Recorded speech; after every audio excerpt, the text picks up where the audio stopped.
আসসালামু আলাইকুম রহমাতুল্লাহ।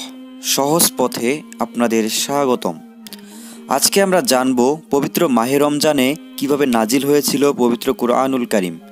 প্রিয় দর্শক, না টেনে সম্পূর্ণ ভিডিওটি দেখার অনুরোধ রইল। পবিত্র রমজান মাসের শ্রেষ্ঠতম নেয়ামত হলো মহাগ্রন্থ আল কোরআন নাজিলের ঘটনা। পবিত্র এই গ্রন্থটি হলো মানব জাতির কল্যাণ ও মুক্তির পথ প্রদর্শক। আর পবিত্র মাহে রমজানে কোরআনকে সর্বকালের সর্বলোকের জীবন বিধান ও মুক্তির সনদ হিসেবে পাঠিয়েছেন মহান রব্বুল আলামিন।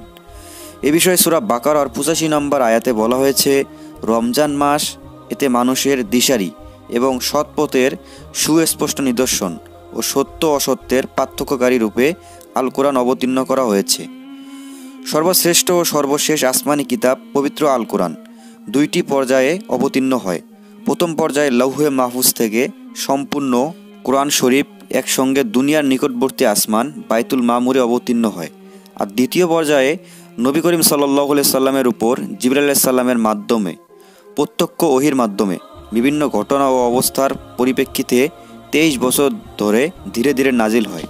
আমাদের প্রিয় নবী হযরত মুহাম্মদ সাল্লাল্লাহু আলাইহি সাল্লামের 40 বছর বয়সে হীরা পর্বতে ধ্যানমগ্ন থাকাকালীন জিবরাইল আলাইহিস সালামের মাধ্যমে প্রত্যক্ষ ওহীযোগে পবিত্র গ্রন্থ আল কোরআন প্রথম অবতীর্ণ হয়।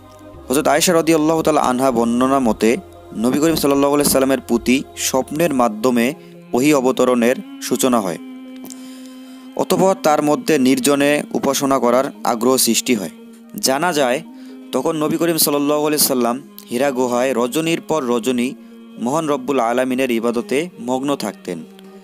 আর তখন রমজানের এক বিশেষ রজনীতে জিবরাইল আলাইহিস সালাম কর্তৃক তার কাছে প্রথম সূরা আল আলাকের 1 থেকে 5 নম্বর আয়াত পর্যন্ত অবতীর্ণ হয়। আরও জানা যায় হযরত জিবরাইল আলাইহিস সালামের মাধ্যমে ওহী প্রাপ্তির আগে প্রিয় নবী করিম সাল্লাল্লাহু আলাইহি সাল্লাম নির্জনতা প্রিয় হয়ে ওঠেন। হীরা গুহায় ধ্যানে তিনি মশগুল হয়ে থাকতেন, সৃষ্টি ও তার উদ্দেশ্য সম্পর্কে চিন্তা ভাবনা করতেন। এমন হতো যে খাবার পানি শেষ হয়ে গেলে সেসব নেওয়ার জন্যই শুধু বাড়ি যেতেন তিনি। মাঝে মাঝে নবী করিম সাল্লাল্লাহু আলাইহি সাল্লামের প্রিয় সহধর্মিনী হযরত বিবি খাদিজা রাদিয়াল্লাহু তাআলা আনহা উনাকে হীরা গুহায় খাবার দিয়ে আসতেন। পবিত্র কোরআনের সঙ্গে মাহে রমজানের গভীর সম্পর্ক রয়েছে। এ কারণেই মহান রব্বুল আলামিন পবিত্র মাহে রমজানে কোরআন অবতীর্ণ করেন।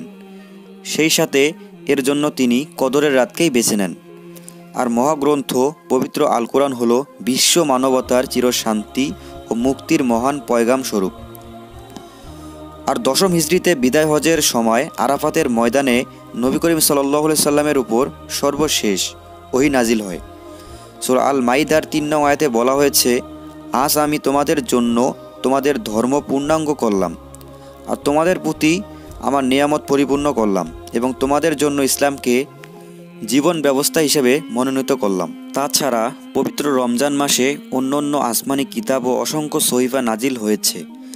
রমজানের সঙ্গে আসমানি কিতাবের একটা বিশেষ সম্পর্ক আছে।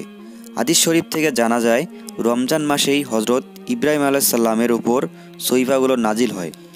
এই মাসেই হযরত মুসা আলাইহিস সালামের উপর তাওরাত, হযরত দাউদ আলাইহিস সালামের উপর জাবুর ও হযরত ঈসা আলাইহিস সালামের উপর ইনজিল কিতাব নাজিল করা হয়েছে।